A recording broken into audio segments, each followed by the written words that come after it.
लोग समझते हैं कि वो दिल्ली की सरकार है और मोदी अमित शाह है, लेकिन मुझको ऐसा लगता है कि जो केंद्र बिंदु है देश की राजनीति का वो उत्तर प्रदेश है।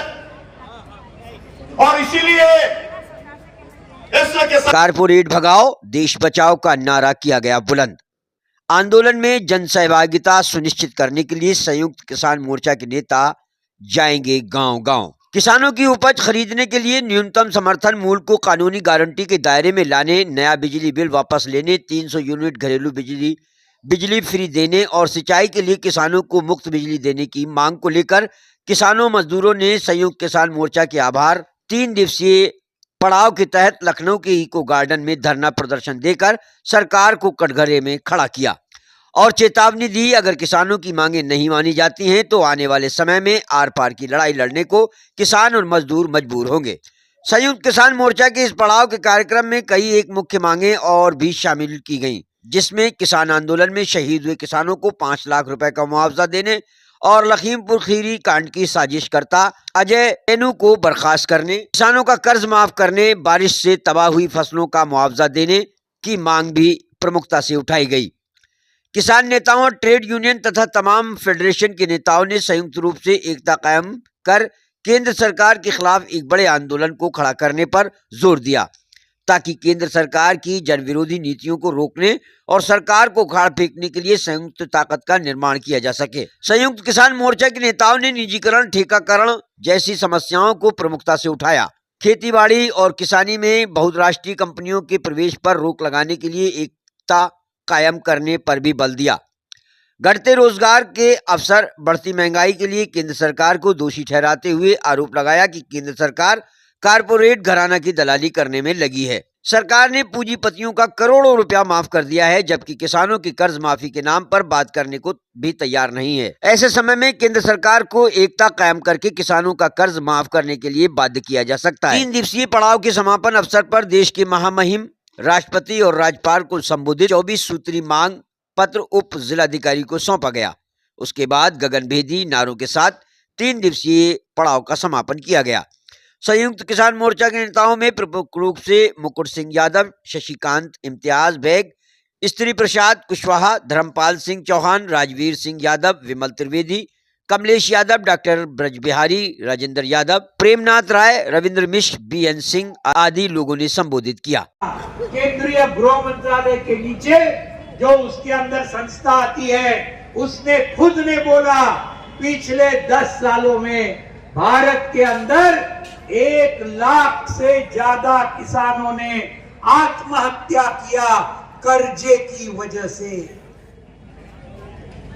ये बोला है, इनके ही गृह मंत्रालय के आंकड़े हर साल के 1 लाख किसान आत्महत्या करने की नौबत उनके ऊपर आती है और ये बोल रहे हम आय दुगुना करेंगे। अरे आप ये 1 लाख किसानों की आत्महत्या के लिए अगर कोई जिम्मेदार होगा तो नरेंद्र मोदी, ये योगी आदित्यनाथ। और उसी तरीके से स्टेज चल रहा था, उसी तरीके से लंगर चल रहे थे और उसके बाद में हम लोग हरियाणा के जो संगठनों का संयुक्त किसान मोर्चे का पड़ाव था पंचकूला में, वहां पर हम लोग गए।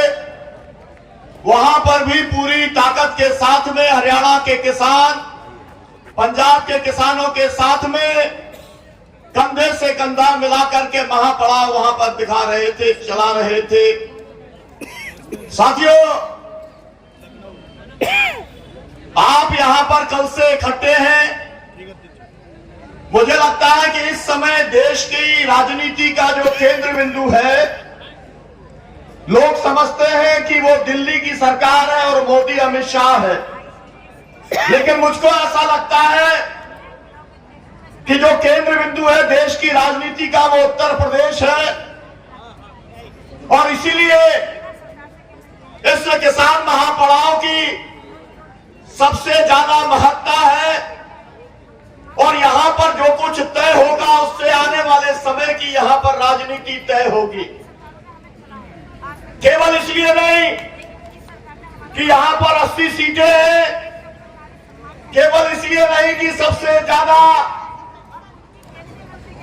यहां पर जो बुलडोजर बाबा का राज चल रहा है, वही सबसे बड़ी ताकत बनी हुई है मोदी सरकार की।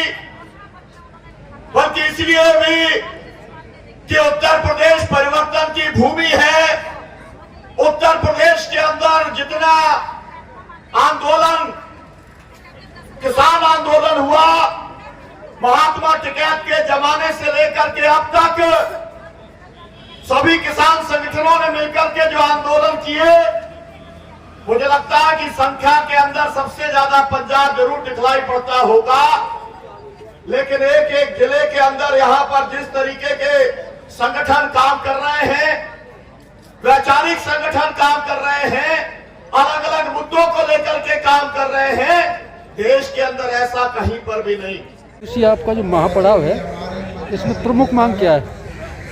देखिए, किसानों की और मजदूरों की जो प्रमुख मांगे हैं, वही इसकी प्रमुख मांगे हैं। लगातार जैसे किसानों के संबंध में एमएसपी की गारंटी जो सरकार ने वादा किया था, ऐतिहासिक किसान आंदोलन के समय वो मुकर गई।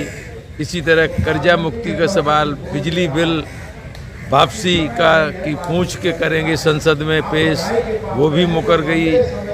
कर्जा मुक्ति का सवाल वो भी मुकर गई। जो मंत्री था दोषी किसानों पर गाड़ी चढ़ाने वाला, वो गृह मंत्री बना हुआ है। 750 से ज़्यादा लोग शहीद हो गए, उनके घरों को, आश्रितों को मुआवजा देने का सवाल, ये सरकार मुकर गई है।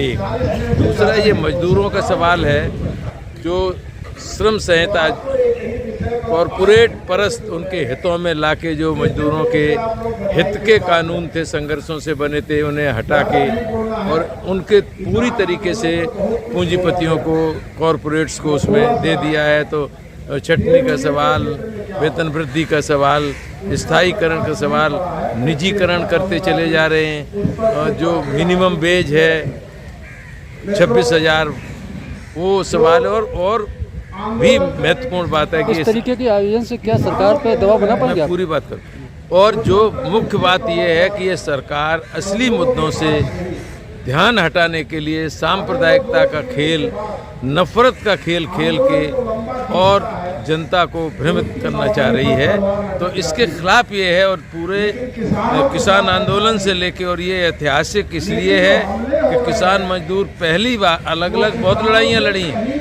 पहली बार एक साथ होकर देश भर में ये इस सरकार की गलत नीतियों के खिलाफ लड़ रहे हैं।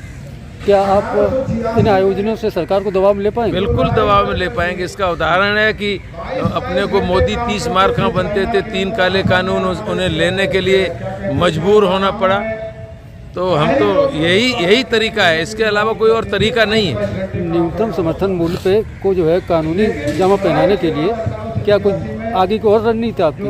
हम लोग आंदोलन करके दबाव बना के उनको मजबूर करेंगे। और अभी 2024 का चुनाव आ गया है, उसमें उनको सबक सिखाया जाएगा। वो गद्दी से हटा दिए जाएंगे और जो कोई आएगा उसको ये देना पड़ेगा, क्योंकि वो इतना एजेंडे में आ गया है। पूरे देश के किसी हम व्यक्ति विशेष या किसी पार्टी की वो नहीं बात कर रहे हैं, लेकिन एजेंडे में आ गया है ये। जो नई सरकार आएगी उसको ये करना ही होगा।